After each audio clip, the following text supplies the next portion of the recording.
morning. Today I will tell you about Arduino Mega.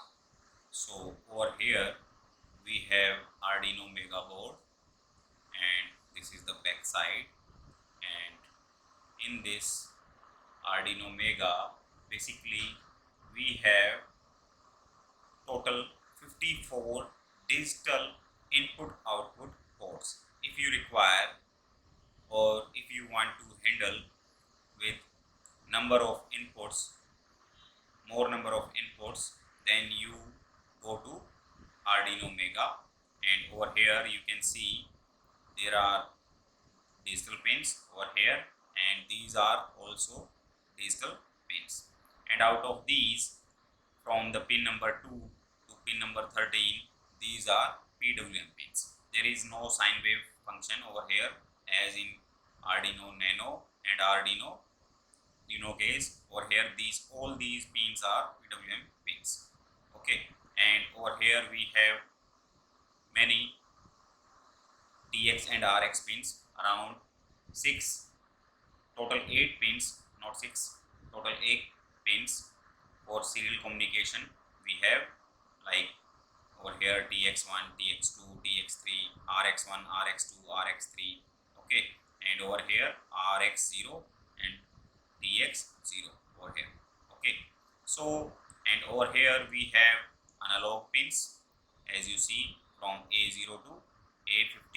Total 16 analog input output pins are there, and beside this, in this Arduino Mega, the pin number 20 will act as a I2C communication pin in pin number 20 over here, this SDA pin.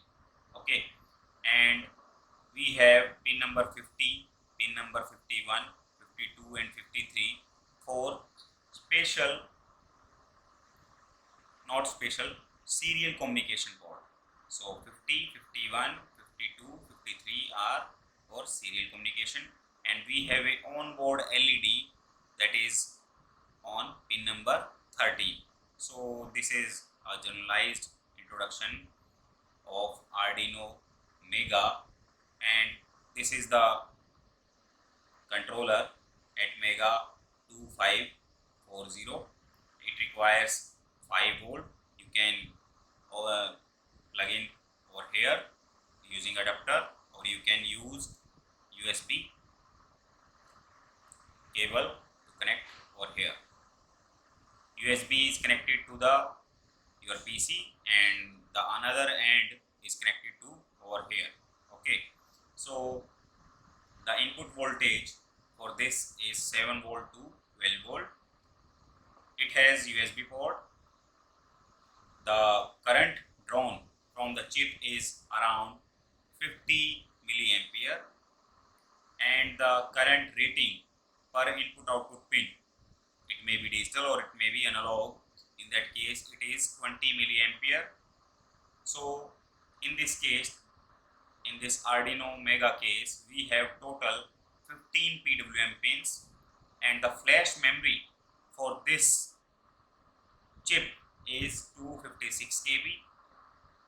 The static RAM in this case is 8 KB, and E2PROM is 4 KB, and the crystal oscillator, as you see over here, the crystal oscillator is 16 megahertz. Okay, so this board doesn't have any Wi-Fi, and it is compatible with Shield. Okay, so for more number of inputs, if you require more number of input output ports, in that case you can go with Arduino Mega. Thank you.